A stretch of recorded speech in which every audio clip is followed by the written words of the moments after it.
किसी भी बात को लेकर हमारे मनों में जब भी कोई डर या भय उत्पन्न होता है तो वह डर या भय केवल एक सोच, भावना या एहसास नहीं है। ध्यान से सुनिए, आपके मन का डर या भय मात्र एक फीलिंग या इमोशन नहीं है। यह एक आत्मा है, एक बाहरी आत्मा, एक ऐसा नकारात्मक आत्मा जो आपके अंदर घुसकर आपको प्रभावित करने का कोशिश करता है। मेरी बात से आपको आश्चर्य हो रहा होगा, पर मैं आपका ध्यान रोमियो 8 अध्याय और उसके 15वें पद की ओर आकृष्ट करना चाहूंगा, जहां परमेश्वर का वचन कहता है कि तुमको दासत्व की आत्मा नहीं मिली कि फिर भयभीत हो। अर्थात जब भी आप डरते हैं, भयभीत होते हैं, तो आपके अंदर एक दासत्व की आत्मा, एक गुलाम बनाने वाली आत्मा कार्य कर रहा होता है। यह आत्मा आपका खुद का आत्मा नहीं है। मैं फिर से दोहरा रहा हूं, यह एक बाहरी आत्मा है, एक बुरी आत्मा जिसे आपको परमेश्वर ने नहीं दिया, मगर विभिन्न परिस्थितियों के द्वारा आपके अंदर डर और भय को उत्पन्न करके ये आत्मा आपको अपना गुलाम बनाने का प्रयास करता है। दूसरा तीमुथियुस 1 अध्याय और 7वें पद के अनुसार परमेश्वर ने हमें भय की नहीं, पर सामर्थ और प्रेम और संयम की आत्मा दी है। तो फिर इसका मतलब ये हुआ कि जो भी आत्मा आपके अंदर डर उत्पन्न कर रहा है, वह निश्चित रूप से परमेश्वर की ओर से नहीं है, बल्कि शैतान की ओर से है। इसलिए अगली बार जब भी किसी चीज को लेकर आप खुद को भयभीत होते महसूस करते हैं, तो समझ जाइएगा कि आपके अंदर एक शैतानी आत्मा कार्य करने का कोशिश कर रहा है। इस आत्मा का काम परमेश्वर के प्रति आपके विश्वास को तोड़ना है, उसकी प्रतिज्ञा पर आपके भरोसे को डगमगा देना है और आपको प्रार्थना करने से रोकना है। जब आप डर या भय को मन में स्थान देते हैं, तो यह आत्मा आपके अंदर नकारात्मक सोच भरने में सफल हो जाता है।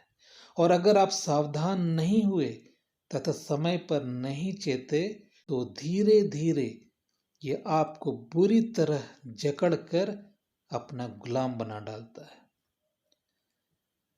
पर घबराइए नहीं, इस दासत्व की आत्मा के चंगुल से बचने का उपाय है।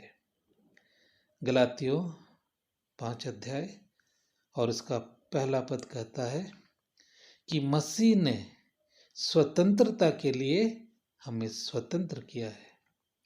यूहन्ना 8 अध्याय और 36 पद कहता है कि यदि पुत्र तुम्हें स्वतंत्र करेगा तो सचमुच तुम स्वतंत्र हो जाओगे।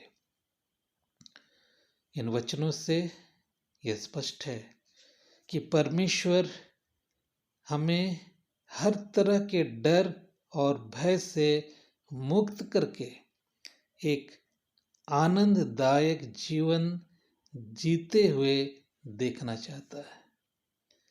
बस हमें लगातार परमेश्वर के पास प्रार्थना में आना होगा, उन पर विश्वास करते रहना होगा और उनकी प्रतिज्ञाओं पर पूरा भरोसा और यकीन करना होगा।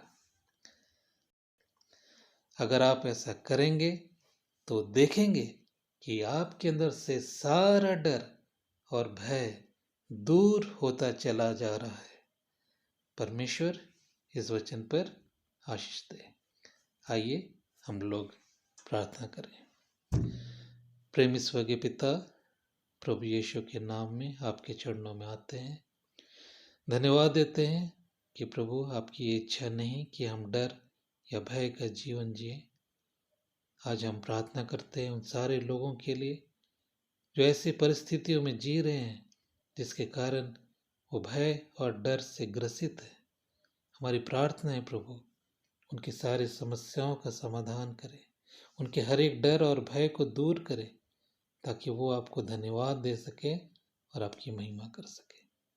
इस प्रार्थना को प्रभु यीशु के नाम से मांगते हैं, सुने और ग्रहण करें। आमीन। मुझे पूरा विश्वास है कि मेरे इन सभी संदेशों और प्रार्थनाओं से आपको जरूर आत्मिक लाभ मिल रहा है। यदि हाँ, तो इन्हें सभी जगह शेयर कीजिए। हर दिन किसी न किसी को फोन भी कीजिए और बताइए कि इन संदेशों से आपको क्या आत्मिक लाभ मिला। आपकी गवाही किसी और के जीवन में आशीष ला सकता है। मेरे सभी वीडियोस को बार बार सुनते रहें ताकि ये सभी संदेश आपको अच्छी तरह समझ में आ जाए और आप खुद से भी दूसरों को इन्हें समझा सकें। मेरे सारे संदेशों को सुनने के लिए, उन्हें शेयर करते रहने के लिए और मेरे साथ जुड़े रहने के लिए आप सभी का बहुत बहुत धन्यवाद। प्रभु आप सबको आशीष करे। जय मसीह की।